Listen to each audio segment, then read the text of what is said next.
Uh-huh. How are you doing today? Welcome. I'm doing good. Happy Friday. Happy Woo. Friday. We're glad that you can be here with us today. Hold on. Thank you. So, we're glad that you're, first of all, welcome to the LT&A family. We're Thank glad you. that you're joining. Excited. Yes, it's exciting. There's so many new things going on.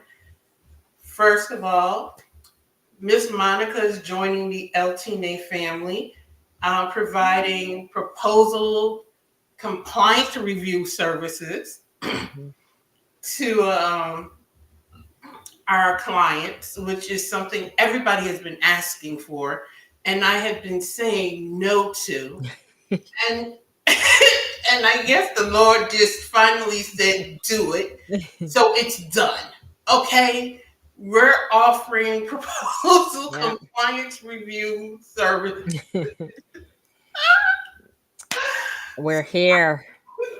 We're there. So book those Yeah. proposal services. Okay. Yes. We're here. We have them now. I didn't have the bandwidth for it. It was something I offered in the beginning that I stopped doing because I didn't have the bandwidth for it. Now we have the bandwidth. So book those services. And, and that's a perfect segue now.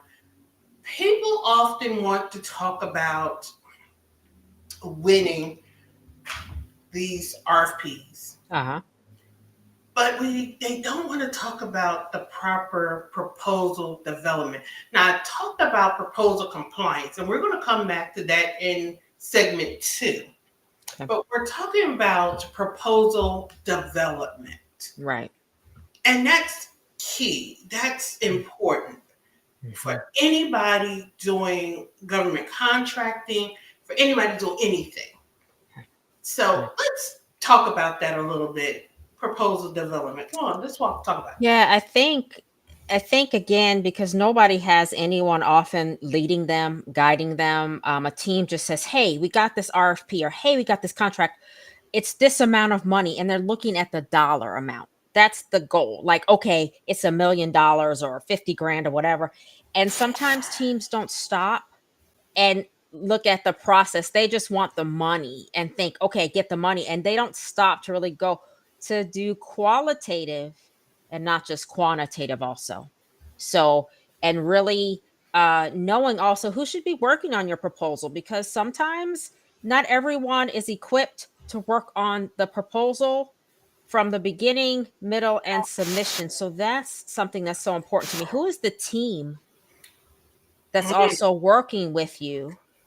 And that's where you come in, your business. But who is that team? And sometimes I know to save money, we want to be internal, and but sometimes you've got to look outside of the organization. So just those core things up front can really help people win more proposals, but also have better quality proposals. And we need to go right there. Team building is a key component Yes. to proposal development. Hmm. And people don't realize that. You just preached a whole sermon. We can end the summit right there. That's a course, that's a class that we can discuss this all year. Yeah. We have to, because I again, especially after COVID, I mean, businesses fighting for money and foundations that are now opening back up and government contracts. The game has changed. Some foundational things though have not. So your team is critical. So some of the things I know you and I will be doing is even some other workshops that I offer, and I know, we'll be putting in. And one is just really building that team better. Before you even get to the proposal, how is your team engaging? How are you, is one team member like, oh, my department's going to get more money or more? What's the common goal for the money and the mission of this proposal? Like, it really, we've got to get away from just the money, and really the mission has still always got to be when the money comes, when it's at the end of the money, you want it to go beyond that time period. So the beginning and how you start How you start, but how you finish, it all matters. And so that team is critical. And again, sometimes who's writing it, the language may not be appropriate. Again, I know people want to save money, and I get it and I understand it. Times are tough for some companies, but you really need to, as you assemble your team or teams to write your proposals or submit them, it's critical to not even just think about who's actually doing the legwork, but how you're engaging, like I said, as a team, and who's part of it. I'm glad you said teams, because the person or persons who write proposal A Yeah. should not necessarily be the person to write proposal B. And the Yes. people working the contract Hmm. should not necessarily be the people writing the proposal. Oh, keep Because, yes, going. and I had that experience when I started my company. People don't realize I have my consulting firm, but I'm also a government contractor. Yes. And I thought, since this guy was performing the work, he should help me write the proposal. Oh my lord! Well, let's stay there for a moment. Now, again, writing and contributing are two different things. And there you have it. It's He again, was a great contributor for the technical language, yeah. but when he handed me Hmm. the night before it was due his section of the proposal, which comes back to proposal management, Yes. and I got it from him, and I had to Mhm. sit there and finish writing the proposal on the way to hand walk it in Ooh. because it was Wow. non-compliant. But we're going to talk about compliance in a minute. Ooh, that just gives me like, ah. And I was sitting there on the passenger side because I had to talk my sister into driving So while you I was on my laptop reformatting it could, because yeah. he was a technical expert, Hmm. but his language Hmm. was too technical. Yeah. Yeah. And it was, and then I was sitting there rewriting it, and then I had to stop. It was a good thing I knew where we were going, so I knew where to stop so that I could print it and then Mhm. do everything I need to do so we could hand walk it in. I'm glad I knew I grew up where I was turning it in at. Good. So I knew how to time, how to leave my house to go stop off and Yeah, print get it, to the, all yeah, that stuff. I'm yeah, gonna tell you, this contracting game ain't no joke. yeah, And I yeah. got there under the wire to hand walking in. Mhm. Uh, but just because he was a technical expert didn't mean he should have been my proposal writing team. Yeah, and I think again, teams that are trying to save money, and I get it. I mean, and right now times are tougher for a lot of companies and businesses, but it really would behoove. My third grade teacher used to say the word behoove, and I love just saying the word. Like, even though I told her she was not a good teacher, but that's a whole nother segment. But it would behoove organizations, teams to really going into 2024, really think about who is actually doing the proposal and where everybody fits in. Again, like you said, that gentleman, take that technical expertise and also not the night before. So a lot of times companies don't forget, or they forget, we need a little bit more time for things like that, because if the language is wrong, if something is just a little off, like, we need some time. So that's why I look forward to really being a part of when we talk about that compliance. While I love writing the proposals, and I know, I'll support in some of that too, the compliance piece for me now more than ever, that's why I'm offering some other workshops as well, because that's the piece. It's like when I used to teach GED. The biggest thing with people not passing their GED is not that them not showing up. They're not reading the full directions, and they're not in compliance with what the instructions are, and assuming they can just submit whatever and they're going to get the GED. And you know what? I want to talk about that. In my book, I have a whole section on following directions. People don't, and I know people are going to read this section and be like, is she serious? Yes.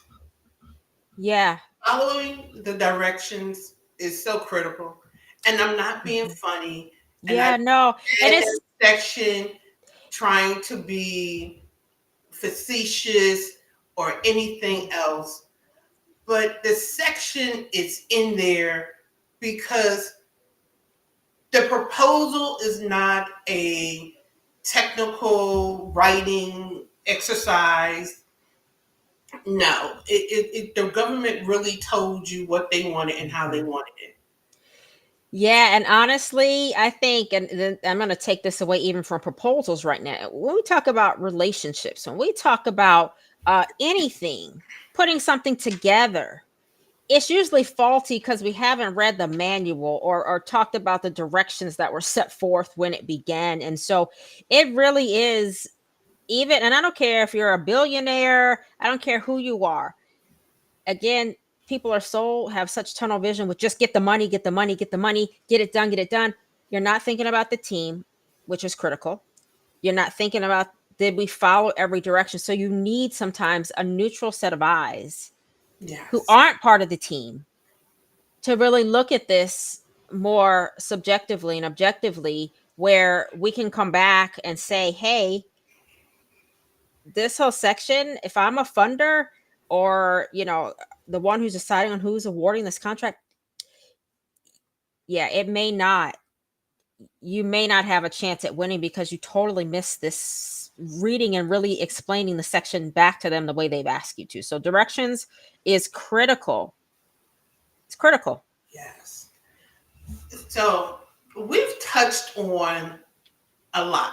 You know, I keep saying there are a lot of nuggets Mhm. in all of the summit, but we really kind of dug through the gold mine in this. Mhm. So you need to have a proposal team, whether the Yes. team is me, fi, me, or Yes. you and a technical expert, but It's you true. need to have a team.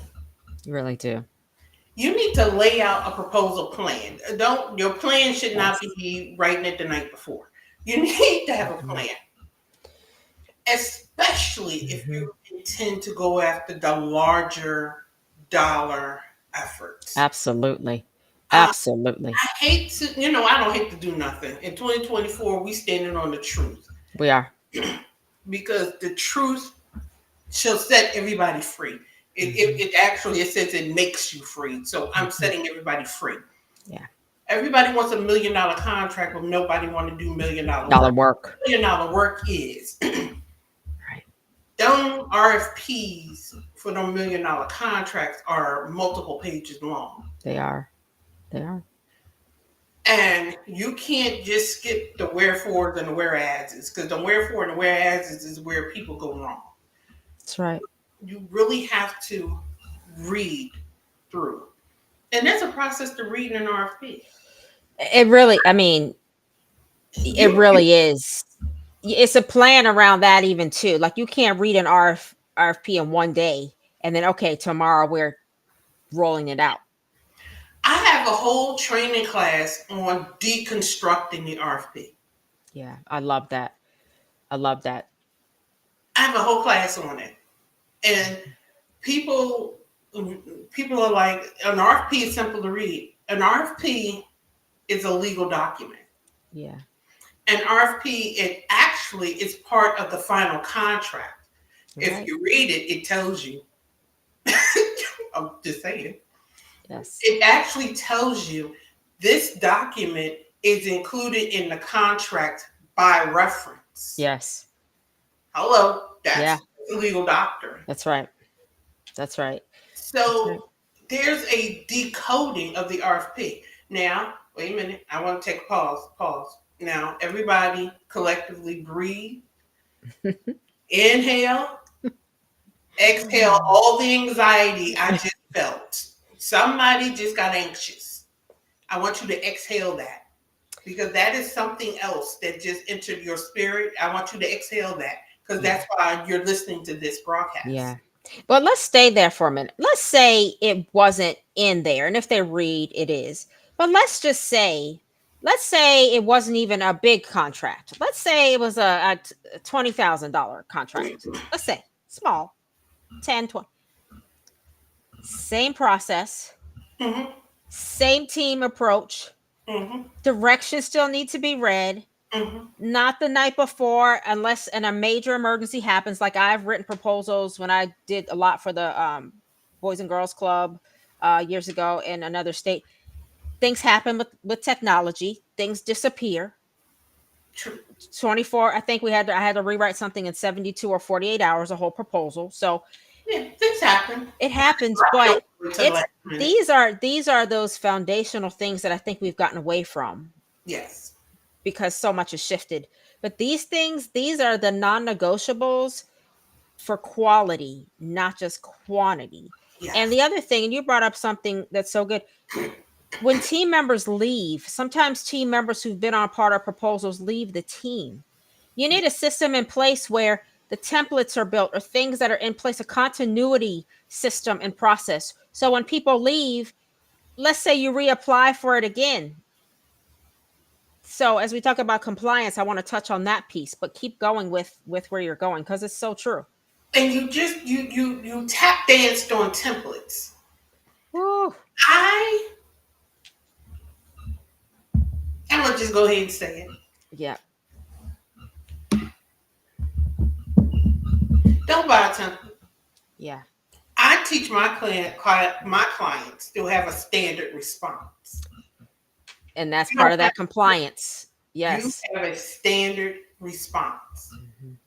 Hmm. That's Do it. you know why you have a standard response versus a template? I'm gonna tell you why. Templates train your mind to plug and play. A Yep. standard response trains your mind to look for commonality. Absolutely. Commonality trains awareness. Standard Mm. response makes you a robot. Love it. You couldn't have said that better. I don't want you to become a robot. That's right. You know, Well, and and be somebody is going to sit here and say, well, there's AI, and AI is going to make you sound like everybody else. AI and is the going to lead to plagiarism. And actually, I just read, and I'm going to touch on this in the compliance piece. I got to hold back. I got to hold back for compliance. Go ahead. I know because I've been tap dancing in that compliance too, and I don't want to make this segment Yes. heavy and long because we can go a whole hour. Yes. But I just read where the GAO is encountering issues with AI in proposals, Mhm. and Yeah. and that they're actually doing a whole thing on AI and proposal writing. Again, I hope everyone. I had seen an article about an attorney who lost his job using AI because he hadn't referenced done the research on the cases he was quoting. So if you use AI, I'm not saying there aren't some good things in AI, but if you're going to use it for anything, especially because again, you're talking legal documents, you're talking documentation, you're talking references, you're talking proposals, research AI with RFPs and proposals. Don't make an assumption. I even talked to my daughter about this going to college. Don't make an assumption you can just do your paper in AI just because AI is popular. Verify with the writing team or verify with the funder. You really want to. I'm gonna go here. There's this whole thing with students. Now it's a segue, but we're coming back. There's a whole thing with students not getting their degrees because of AI. Mm, And wow. AI,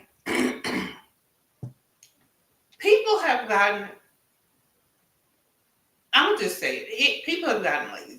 And everybody is starting to sound wah, wah, wah, wah, wah. I'm not saying though there aren't some good things with AI. Walk with me a little bit. Okay. Okay. People are starting to sound wah, wah, wah.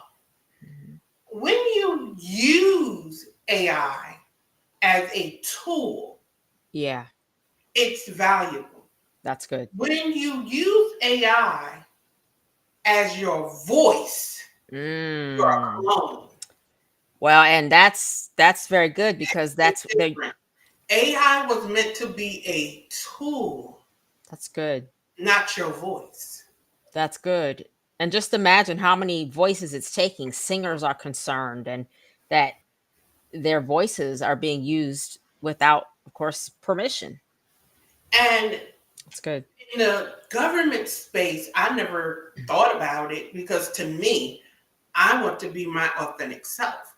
Yeah. I never want to turn in a proposal machine generated because Mhm. I understand when I submit this proposal, I am Yeah. submitting LT&A government solutions. Right. I have to, that's my government contracting shop. Mhm. And I have to stand out from the crowd. So there's no way in the world I would just hit a button and pop out a proposal. And That's then on right. top of that, by the time you plug in all that stuff in the AI machine, you might as well wrote it yourself. But that's another story for another day. Yeah, again, it's a different game, but yet, like we said, some of the same foundational things need to stay in place. Hello? You know, you have to have and maintain the foundations around proposal writing. Keep that team. Have a team. Develop a proposal writing schedule, as Monica and I were talking about previously. You don't wait till the last minute to develop that proposal.